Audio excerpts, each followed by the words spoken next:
Welcome to Galaxy Classes, where concepts become clear and learning becomes powerful. Hello students, तो चलिए शुरू करते हैं हमारे chapter mass media and history का पार्ट 3। देखो, पिछले पार्ट्स में हमने समझा कि मास मीडिया क्या होता है, लेकिन अब इस पार्ट 3 में हम एक टाइम मशीन में बैठने वाले हैं। हम आगे नहीं, पीछे जाएंगे। हम ये देखेंगे कि आखिर न्यूज़पेपर्स, रेडियो और टीवी ये सिर्फ हमें खबर ही नहीं देते, बल्कि हमारे पास्ट को, हमारे इतिहास को जिंदा कर देते हैं। ये चैप्टर आपको समझाएगा कि मीडिया और हिस्ट्री का रिश्ता, उनका कनेक्शन कितना गहरा और पावरफुल है। तो चलिए शुरू करते हैं ये एक्साइटिंग जर्नी। तो चलिए एक बहुत ही इंटरेस्टिंग सवाल से शुरू करते हैं। स्क्रीन पर देखिए, why does today's news need yesterday's history? यानी आज की खबर को कल की इतिहास की जरूरत क्यों पड़ती है? जरा सोचिए इसके बारे में। एक एग्जाम्पल से समझते हैं। मान लीजिए आप एक पेड़ को देखते हैं। आपको क्या दिखता है? उसके पत्ते, उसकी डालियां, उस पर लगे हुए फल। लेकिन उस पेड़ की असली ताकत कहाँ है? उसकी जड़ों में, उसके रूट्स में, जो जमीन के नीचे छिपी हुई हैं। बिल्कुल ऐसी है आज की हर खबर। हर इवेंट एक पेड़ की तरह है और उसकी जड़ें, उसके रूट्स हमारे पास्ट में, हमारे इतिहास में हैं। और मैस मीडिया का काम क्या है? इन्हीं जड़ों को खोदकर निकालना और हमें पूरी पिक्चर, द कंप्लीट स्टोरी दिखाना। चलिए देखते हैं आखिर ये होता कैसे है।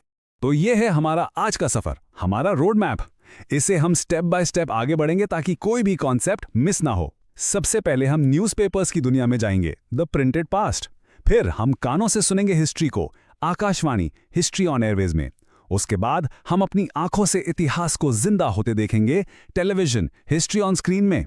और आखिर में एक बहुत ही स्पेशल केस स्टडी को हम एनालाइज करेंगे, भारत एक खोज। ये स्ट्रक्चर आपको एग्जाम में आंसर्स लिखने में बहुत हेल्प करेगा। सो रेडी हो जाइए, लेट्स बिगिन। हमारा पहला स्टॉप है न्यूज़पेपर्स, द प्रिंटेड पास्ट, यानी छपे हुए शब्दों के जरिए इतिहास। सोच के देखिए, आज भी हमारे घरों में पापा, दादा सुबह की शुरुआत एक अखबार से करते हैं। यह सिर्फ कागज का टुकड़ा नहीं है, इसे the first rough draft of history भी कहा जाता है। चलिए अब डिटेल में समझते हैं कि ये प्रिंटेड पेजेस, ये छपे हुए पन्ने हमारे पास्ट को हम तक कैसे पहुंचाते हैं। तो न्यूज़पेपर का सबसे बेसिक काम क्या है? बिल्कुल सिंपल है, आपको ताज़ा खबर देना, फ्रेश न्यूज़।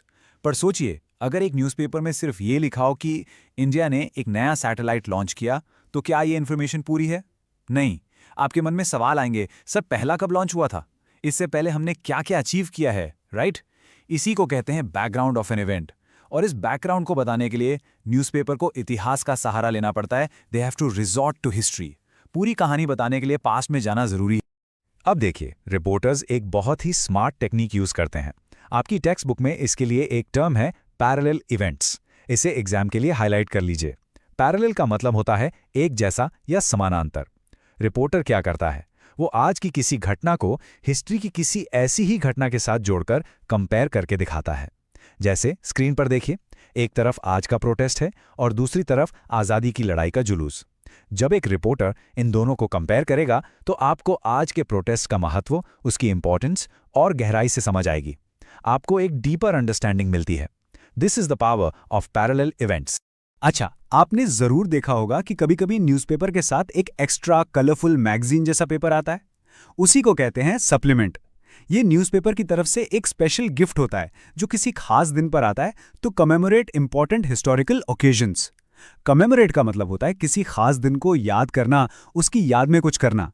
जैसे आपकी टेक्स्ट बुक में 2 एग्जाम्पल्स दिए हैं, 2014 में जब वर्ल्ड वॉर 1 के 100 साल पूरे हुए और 2017 में जब क्विट इंडिया मूवमेंट के 75 साल पूरे हुए। इन सप्लीमेंट्स में उस इवेंट की पूरी हिस्ट्री ए से लेकर जेड तक डिटेल में होती है। तो आखिर इन स्पेशल सप्लीमेंट्स में होता क्या है? देखिए, न्यूज़पेपर के पास हिस्ट्री बताने के कई अलग अलग तरीके हैं। वो स्पेशल आर्टिकल्स छाप सकते हैं, एडिटर अपना व्यू दे सकता है जिसे एडिटोरियल्स कहते हैं, या फिर एक स्पेशल कॉलम हो सकता है जैसे आज के दिन इतिहास में क्या हुआ, या फिर किसी बुक या फिल्म का रिव्यू हो सकता है। अब आप ही सोचिए, इन सब चीज़ों को लिखने के लिए राइटर को सबसे ज़रूरी क्या चाहिए? सिर्फ एक चीज़, the knowledge of history. History की गहरी समझ के बिना ये सब लिखना पॉसिबल ही नहीं है। और यही इस चैप्टर का सबसे इंपॉर्टेंट पॉइंट है। न्यूज़पेपर्स के पास एक और टाइम मशीन होती है, स्पेशल कॉलम्स, जैसे 50 ईयर्स अगो या 100 ईयर्स अगो। ये कॉलम हवा में नहीं लिखे जाते। आपकी टेक्स्ट बुक बिल्कुल साफ कहती है, they are based on historical documents, यानी असली कागजात और सबूतों पर आधारित होते हैं। सोच कर देखिए, सिर्फ एक कॉलम पढ़कर आपको 50 साल या 100 साल पीछे का इंडिया दिख जाता है। उस वक्त की इकोनॉमिक, सोशल और पॉलिटिकल लाइफ कैसी थी। It's like a window to the past जो रोज आपके लिए खुलती है। अब आ गया है इस चैप्टर का सबसे इंपॉर्टेंट एग्जाम फेवरेट पॉइंट, एक मजबूत डेमोक्रेसी, एक स्ट्रांग लोकतंत्र का राज क्या है? इसका राज है free flow of information to all strata of the society. यहाँ स्ट्रेटा का मतलब है सोसाइटी का हर तबका, हर हिस्सा, अमीर, गरीब, शहरी, देहाती, सब तक। जब न्यूज़पेपर में एडिटोरियल्स और कॉलम्स छपते हैं तो वो सिर्फ जानकारी नहीं देते, वो हमें यानी रीडर्स को एक प्लेटफॉर्म देते हैं, एक मंच देते हैं टू वॉइस देयर ओपिनियंस, अपनी आवाज़ उठाने का मौका देते हैं। और हमेशा याद रखिए स्टूडेंट्स, जहां जानकारी आज़ाद होती है और जनता की आवाज़ बुलंद होती है, वहां डेमोक्रेसी हमेशा स्ट्रांग रहती है। चलिए अब एक छोटा सा ब्रेक लेते हैं और एक फन एक्टिविटी करते हैं जो आपके बुक में दी है। हिस्ट्री सिर्फ पढ़ने की चीज नहीं है, खेलने की भी चीज है। न्यूज़पेपर्स में अक्सर हिस्ट्री पर बेस्ड क्रॉसवर्ड पजल्स आते हैं, तो आपके लिए एक चैलेंज है। इंडिया के जो मशहूर किले हैं, फेमस फोर्ट्स जैसे लाल किला, चित्तौड़गढ़, गोलकोंडा, इनके नामों का इस्तेमाल करके आप खुद एक क्रॉसवर्ड पजल बनाओ। देखते हैं किसका पजल सबसे इंटरेस्टिंग बनता है। ये सीखने का एक बहुत ही मजेदार तरीका है। ओके, तो प्रिंटेड वर्ड्स के बाद अब बारी है हिस्ट्री को सुनने की। हमारा अगला सेक्शन है आकाशवाणी यानी ऑल इंडिया रेडियो। यहां हिस्ट्री लिखी नहीं जाती, यहां हिस्ट्री ऑन एयरवेव्स यानी हवा की लहरों पर तैरकर हमारे कानों तक पहुंचती है। So let's tune in and listen to the sounds of the past. सोच के देखिए, रेडियो के प्रोग्राम्स को प्लान करने के लिए भी हिस्ट्री की कितनी ज़रूरत पड़ती है।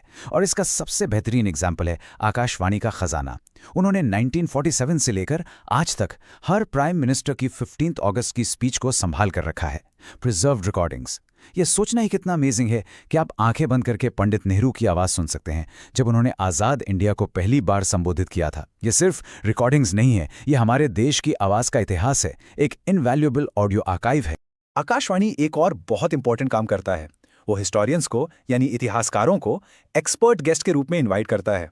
कब? जब किसी नेशनल लीडर का बर्थडे या डेथ एनिवर्सरी हो, जैसे गांधी जी की जयंती, या फिर किसी बड़े हिस्टोरिकल इवेंट की एनिवर्सरी हो, जैसे दांडी मार्च की। अब सोचिए, अगर आप एक हिस्टोरियन हैं और आपको रेडियो पर बोलने के लिए बुलाया गया है, तो आपकी हर बात फैक्ट्स पर बेस्ड होनी चाहिए। आपकी हर information need to be supported by historical information. इस तरह से आकाशवाणी ये सुनिश्चित करता है कि हम तक ऑथेंटिक, सच्ची हिस्ट्री पहुंचे। बिल्कुल न्यूज़पेपर की तरह रेडियो पर भी आपको हिस्ट्री का एक डेली डोज मिलता है। प्रोग्राम का नाम है on this day in history. आपकी टेक्स्ट बुक इसे इंटीग्रल पार्ट कहती हैं, जिसका मतलब है ये उनके डेली प्रोग्राम्स का एक जरूरी हिस्सा है। रोज सुबह रेडियो आपको बताता है कि आज के ही दिन 50 साल पहले, 100 साल पहले दुनिया भर में कौन सी बड़ी घटनाएं हुई थी। ऐसे प्रोग्राम्स की वजह से हिस्ट्री सिर्फ किताबों तक सीमित नहीं रहती, बल्कि हमारी डेली लाइफ का हिस्सा बन जाती है। चलिए अब आपके लिए एक और एक्साइटिंग रिसर्च मिशन। साल था 1942, क्विट इंडिया मूवमेंट यानी भारत छोड़ो आंदोलन। अंग्रेजों ने सारे बड़े लीडर्स को अरेस्ट कर लिए ताकि आंदोलन की आवाज को दबा सकें। लेकिन तब कुछ ब्रेव फ्रीडम फाइटर्स ने अंडरग्राउंड रेडियो स्टेशन शुरू किए, छिपकर सीक्रेट जगहों से आज़ादी का मैसेज पूरे देश में फैलाया। उषा मेहता इसकी एक बहुत बड़ी हीरो थी। आपका मिशन है अपने टीचर्स की हेल्प से इन सीक्रेट रेडियो स्टेशंस की पूरी कहानी का पता लगाना। यह हमारी आज़ादी की लड़ाई का एक बहुत ही थ्रिलिंग चैप्टर है।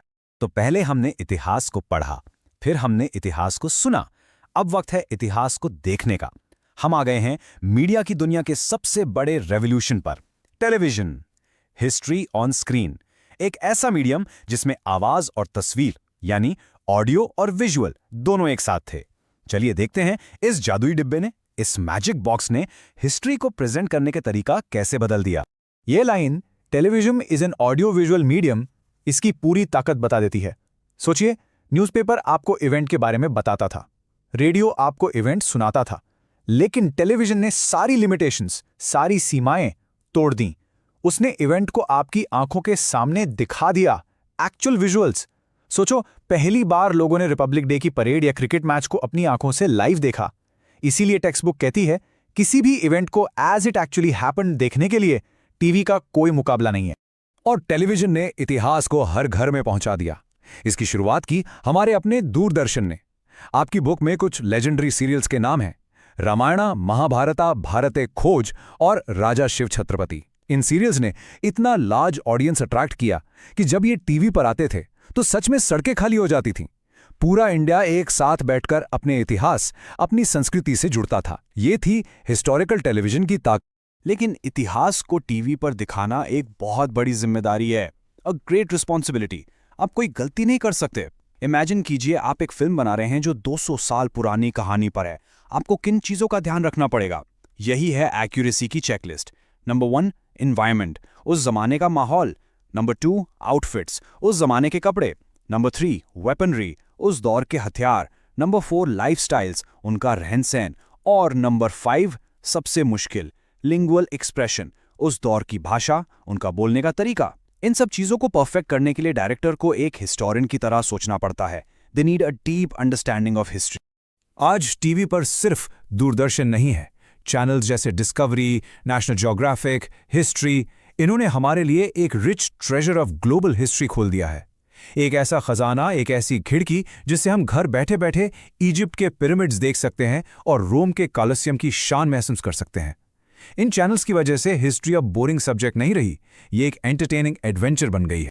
और इन चैनल्स पर हिस्ट्री को प्रेजेंट करने के तरीके भी बहुत मॉडर्न हो गए हैं। एक्टर्स के साथ एनैक्टमेंट्स होते हैं, यानी उस दौर को रिक्रिएट किया जाता है। पुराने किलों और स्मारकों पर, एंशिएंट मॉन्यूमेंट्स एंड फोर्ट्स पर अमेजिंग डॉक्यूमेंट्रीज बनती हैं। यहाँ तक कि कुलिनरी आर्ट्स यानी हमारे खाने पीने की हिस्ट्री पर भी शोज बन रहे हैं। और स्टूडेंट्स, आपके लिए सबसे इंपॉर्टेंट बात, इन सब शोज को बनाने के लिए people with deep knowledge of history की जरूरत होती है। तो अगर आपको हिस्ट्री पसंद है तो ये आपके लिए एक बहुत अच्छा करियर ऑप्शन हो सकता है। तो अब हम पहुंच गए हैं इस चैप्टर के सबसे स्पेशल हिस्से पर, एक केस स्टडी। हम एक ऐसे सीरियल की कहानी जानेंगे जो इंडियन टेलीविजन की हिस्ट्री में एक लैंडमार्क यानी एक मील का पत्थर माना जाता है। सीरियल का नाम है भारत एक खोज। चलिए इस खोज पर निकलते हैं और जानते हैं कि ये सीरियल इतना खास क्यों है। तो इस महान सीरियल की नींव क्या थी? इसका फाउंडेशन था एक किताब, डिस्कवरी ऑफ इंडिया, जिसे लिखा था इंडिया के पहले प्राइम मिनिस्टर पंडित जवाहरलाल नेहरू ने। और इस किताब के विजन को स्क्रीन पर जिंदा किसने किया? मास्टर डायरेक्टर श्याम बेनेगल ने। सोचिए, एक तरफ देश के पीएम का पर्सपेक्टिव, उनका नजरिया, और दूसरी तरफ एक लेजेंडरी डायरेक्टर का आर्ट। जब ये दोनों मिले तो दूरदर्शन पर एक मास्टरपीस बना जिसने इंडिया के इतिहास को स्क्रीन पर अमर कर दिया। और इस सीरियल का स्कोप देखिए, इसकी विशालता देखिए, इसने कुछ भी नहीं छोड़ा। शुरुआत हुई हमारी सबसे पुरानी जड़ों से, हड़प्पन सिविलाइजेशन की सोशल और कल्चरल लाइफ से। फिर ये ग्रंथों की गहराई में गया, रामायण और महाभारत की फिलॉसफी को समझाया। इसने हमारी पूरी पॉलिटिकल हिस्ट्री को कवर किया, मौर्यन साम्राज्य से लेकर मुगल शासन तक। इसने सिर्फ राजा महाराजाओं की कहानी नहीं बताई, बल्कि भक्ति मूवमेंट जैसे सोशल रिफॉर्म्स और शिवाजी महाराज जैसी रीजनल पावर्स को भी जगह दी। और आखिर में यह हमें आज़ादी की लड़ाई तक ले आया। In short, it was the complete story of India on screen. इस सीरियल का एक सीक्रेट वेपन था। इसका नरेटर, एक्टर रोशन सेठ, जो पंडित नेहरू का रोल भी प्ले कर रहे थे, वो हमारे गाइड बन गए थे इस सफर में। वो सिर्फ कहानी नहीं सुनाते थे, वो फोकलोर यानी लोक कथाएं और इन्फॉर्मेटिव स्पीचेस का इस्तेमाल करके हिस्ट्री के मुश्किल से मुश्किल कॉन्सेप्ट्स को हमारे लिए आसान बना देते थे। ये एक ब्रिलियंट तरीका था जिससे कॉम्प्लेक्स हिस्ट्री भी एक इंटरेस्टिंग कहानी की तरह लगने लगी। तो आखिर इस सीरियल के नेशन वाइड सक्सेस का फॉर्मूला क्या था? 2 चीजें। पहला, पंडित नेहरू का कॉम्प्रिहेंसिव हिस्टोरिकल पर्सपेक्टिव यानी इतिहास को देखने का उनका विशाल और गहरा नजरिया। और दूसरा, श्याम बेनेगल की कॉम्प्रिहेंसिव विजुअल प्रेजेंटेशन, उस नजरिए को स्क्रीन पर जिंदा करने का जादू। जब कंटेंट और क्राफ्ट दोनों ही टॉप क्लास हों तो सक्सेस मिलना तय है। भारत एक खोज इसका सबसे बड़ा सबूत है। ऑलराइट स्टूडेंट्स, तो हमने इस पार्ट 3 में तीनों मीडिया फॉर्म्स को बहुत डिटेल में समझ लिया है। अब वक्त है फाइनल रिवीजन का। अपने पेन और पेपर को रेडी रखिए, क्योंकि अब हम सिर्फ उन की पॉइंट्स पर फोकस करेंगे जो आपको एग्जाम में फुल मार्क्स दिलाएंगे। Let's do a quick recap. तो इस पूरे पार्ट 3 का निचोड़, इसकी समरी क्या है? पॉइंट नंबर 1, न्यूज़पेपर्स हिस्ट्री के इस्तेमाल करते हैं कॉन्टेक्स्ट देने के लिए, यानी संदर्भ। इसके लिए इंपॉर्टेंट कीवर्ड्स हैं पैरेलल इवेंट्स और supplements. Point number 2, Akashvani history को ऑडियो फॉर्म में प्रिजर्व करता है, यानी संभाल कर रखता है। इसके की एग्जांपल्स हैं प्राइम मिनिस्टर स्पीचेस और एनिवर्सरीज। और पॉइंट नंबर 3, टेलीविजन हिस्ट्री को विजुअलाइज करता है, उसे आंखों के सामने लाता है, जिससे वो इंगेजिंग बन जाती है। इसके एग्जांपल्स हैं हिस्टोरिकल सीरियल्स और डॉक्यूमेंट्रीज। ये कीवर्ड्स आपको एग्जाम में पूरे मार्क्स लाने में बहुत हेल्प करेंगे। और अब इस लेसन के एंड में एक आखिरी सवाल आपके लिए। हमने पास्ट और प्रेजेंट के मीडिया की बात की, लेकिन फ्यूचर का क्या? आज हम सोशल मीडिया, एआई और वर्चुअल रियलिटी के ज़माने में जी रहे हैं। तो सोचिए, आज से 100 साल बाद हमारा इतिहास आने वाली जनरेशन को कैसे बताया जाएगा? क्या वो वीआर हेडसेट पहनकर हमारी दुनिया को एक्सपीरियंस करेंगे? इस पर ज़रूर सोचना, because you are living in the history of the future. This lesson was brought to you by Galaxy Classes, created only for study and concept clarity. I hope आपको ये पार्ट 3 अच्छे से समझ आ गया होगा और सारे कॉन्सेप्ट्स बिल्कुल क्लियर हो गए होंगे। अगर आपको ये लेसन पसंद आया तो please like, share, subscribe and press the bell icon for further notifications. मिलते हैं अगले लेसन में। Thank you.